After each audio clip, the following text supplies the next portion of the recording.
Bonjour à tous. Affaire deuxième épouse du président Laurent Gbagbo.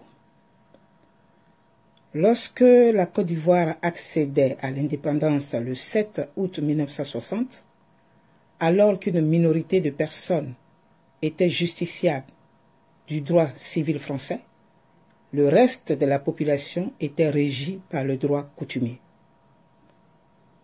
En 1964, le pays se dote d'une dizaine de lois touchant directement à l'organisation de la famille, un code civil révolutionnaire défendu par le président Félix Houphouët-Boigny à l'occasion du 6e anniversaire de l'indépendance en août 1966.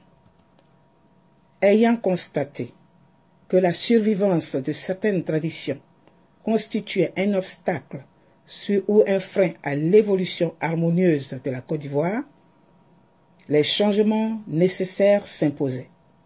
C'est ainsi qu'après une longue campagne d'explication entreprise par les responsables politiques et administratifs d'alors auprès des populations concernées, des textes essentiels ont vu le jour. Un code civil rénové consacre la suppression de la polygamie, d'où la loi de la monogamie jusqu'à ce jour.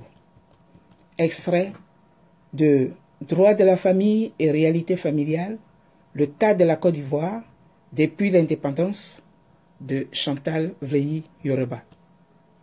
Ainsi, mesdames, messieurs de France 24, de TV5 notamment, le Code du droit civil en Côte d'Ivoire est une copie conforme de celui de la France. Malgré la loi portant sur la monogamie, les hauts dirigeants de votre pays avaient plusieurs relations extra-conjugales avec celles que vous appelez concubines, maîtresses, femmes discrètes ou double vie. Vous avez toujours traité ces relations avec la plus grande délicatesse pour ne pas déshonorer la République, encore moins les concernés eux-mêmes. Pourquoi donc cet acharnement, ce grand tintamarre sur la vie privée du président Laurent Gbagbo et de Simone, son épouse, et qui frise l'humiliation? Chez vous, de Louis XIV, qui étaient les trois principales maîtresses de Louis XIV? C'est une mise à jour du 13 novembre 2015 de CNews et qui a été publiée le même jour.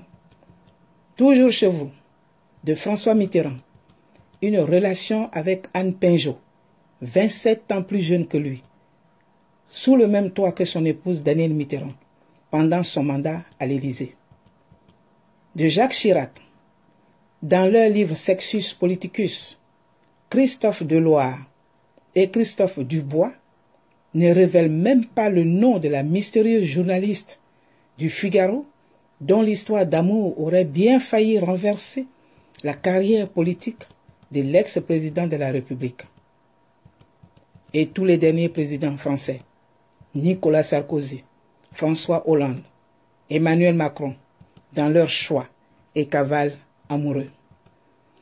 Pour Jacques Chirac, ancien président, vous n'osez même pas faire connaître au public l'identité de cette journaliste du Figaro, sa maîtresse comme vous le mentionnez. Nous pensons que le droit, le respect et l'intimité de la vie privée du concerné justifient cette confidentialité. Pourquoi harcelez-vous le président Laurent Gbagbo comme s'il était l'extraterrestre qui a inventé ce phénomène? France 24 et TV5, ayez l'honnêteté de reconnaître que vous avez échoué dans la destruction d'un grand homme, Laurent Gbagbo. Sa vie privée n'est pas votre business. Respectez-la comme vous continuez de respecter celle de vos rois, vos présidents anciens et pour vos présidents actuels. Pour revenir sur le mariage, notamment le mariage traditionnel en Côte d'Ivoire, la dot reste une institution dans nombre de pays africains. En Côte d'Ivoire, à la différence du Bénin et du Togo, qui l'ont consacrée, la dot n'est plus ni moins qu'une infraction. Et de ce fait, la dot est punie pénalement, même s'il faut reconnaître qu'elle reste tolérée. Les textes sont clairs. La loi 64-381 du 7 octobre 1964 relative aux dispositions diverses applicables aux matières régies par les lois sur le mariage dispose en son article 20 que l'institution de la dot, qui consiste dans le versement au profit de la personne ayant autorité sur la future épouse par le futur époux ou la personne ayant autorité sur lui, davantage conditionnant la réalisation du mariage traditionnel, est immédiatement abolie. Selon Landry Gaye-Couillot, juriste consultant, la dot est une tolérance légale au même titre que la mendicité. Le président Laurent Gbagbo est un légaliste. C'est pourquoi il a divorcé d'avec Jacqueline Chamois pour épouser Simone Eivé, devenue Simone Gbagbo jusqu'à ce jour. Il est parfaitement au courant de toutes ces dispositions. De plus, le président Laurent Gbagbo, légaliste, est un chrétien. À ce titre, il connaît ses droits et ses devoirs selon la Bible, selon le Dieu du temps. Pourquoi tant de bassesse médiatique? Pourquoi cette autre violation de notre Constitution qui lui attribue une deuxième épouse contre toute légitimité?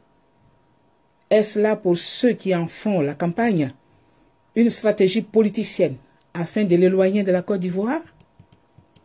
La présence du président Laurent Gbagbo à Côte d'Ivoire troublerait-elle la quiétude de la France de Nicolas Sarkozy, qui l'ont expédié à La Haye, où il a été purement et simplement acquitté, puis déclaré libre, conformément au droit? Est-ce pour justifier cette fameuse liberté provisoire, qui n'est tout autre qu'une séquestration, car, dépouillé de tout droit de libre circulation, ne sommes-nous pas en présence d'un autre complot contre lui, en gestation, sous le prétexte de regroupement familial en Belgique? Maintenant, nous nous tournons vers le président de notre pays.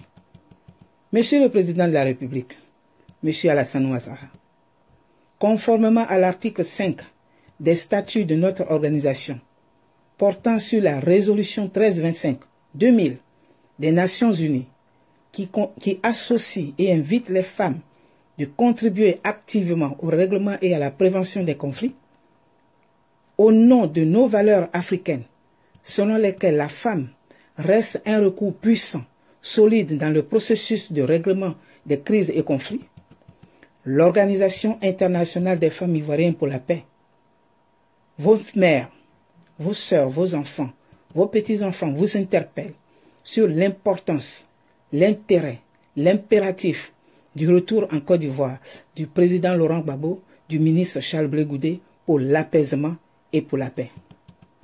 Nous vous invitons de tout mettre en œuvre afin de permettre et d'organiser son retour en terre natale, comme il le fit. Renvoyez-lui l'ascenseur, Monsieur le Président. Son retour, bien entendu, avec le ministre Charles Blé Goudé. Nous plaidons pour la libération complète de tous les prisonniers politiques et militaires encore en détention. Nous vous recommandons, Monsieur le Président, d'organiser un forum réconciliation-paix en vue de reformater la cohésion sociale qui s'effrite de jour en jour.